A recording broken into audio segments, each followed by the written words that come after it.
time. So to that point, how do you establish a culture of professionalism? Yes, sir. Because so often in schools, teachers don't feel they're treated as professionals as somebody would in corporate.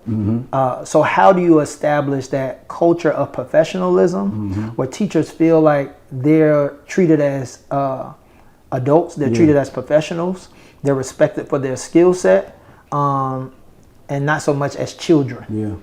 Yeah.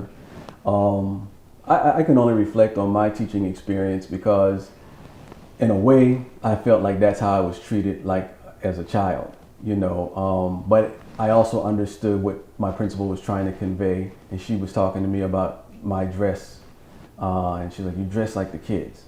And I'm just fresh out of college, attending an HBCU, so you gotta stay fresh. Yeah. And so that's what I thought, but again, in retrospect, I can honestly say, like, yeah, she had a valid point, because you have to be able to distinguish yourself from the students.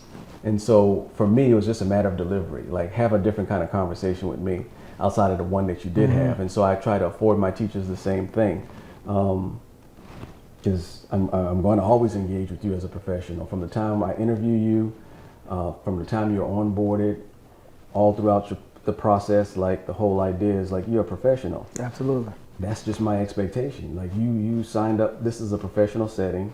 I expect you to engage with folk professionally, especially the students, and helping them to understand this is what our students deserve to see, regardless of. I like that. This is what our students deserve to see. This is what Absolutely. they deserve to see, regardless of where they're coming from. Right. Regardless of their demographics, they deserve to come into a environment that's led by professionals. I think that speaks to your expectation.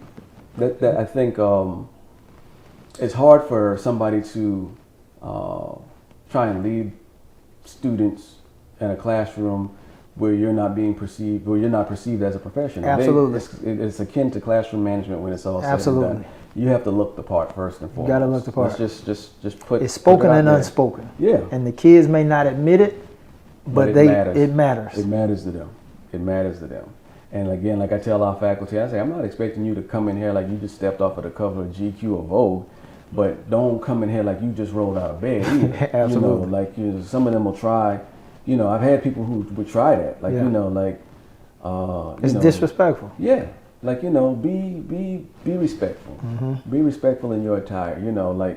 We can't get so busy in our personal lives that we don't take care of our professional lives when we understand that our professional lives actually help us take care of our personal lives. Absolutely.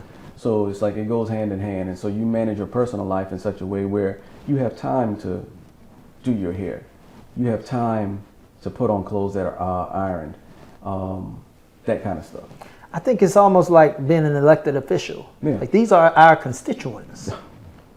And how we present ourselves to our constituents matters. That's it. And while they're fighting for votes in this age of school choice, we want to create the best or present the best product. That's it. Where people are excited about the experience that they're going to get at our school. That's it. Because they can go right down the street, literally now, and get another experience. Or with magnet programs or any other option. There are a lot of opportunities outside of this school. And dollars follow those kids. That's it. That's it. And while you have this opportunity here, you may not have it at the next school. So let's take advantage of the opportunity we have. And people need to understand, like, hey, when our enrollment decreases, we have to give back positions. Got to give back positions. And so, you might not be terminated, but they're going to move you somewhere. And you might be that person. And if you really love the school, then you do those things that are going to attract and retain students. Because even if you get moved, you might get moved to a place you don't want to be. Yeah. And become miserable. That's it. And the last thing we want is for you to become miserable and disenchanted with education altogether. Absolutely. When you have so much to offer. But everybody has to be on the same page in that regard. So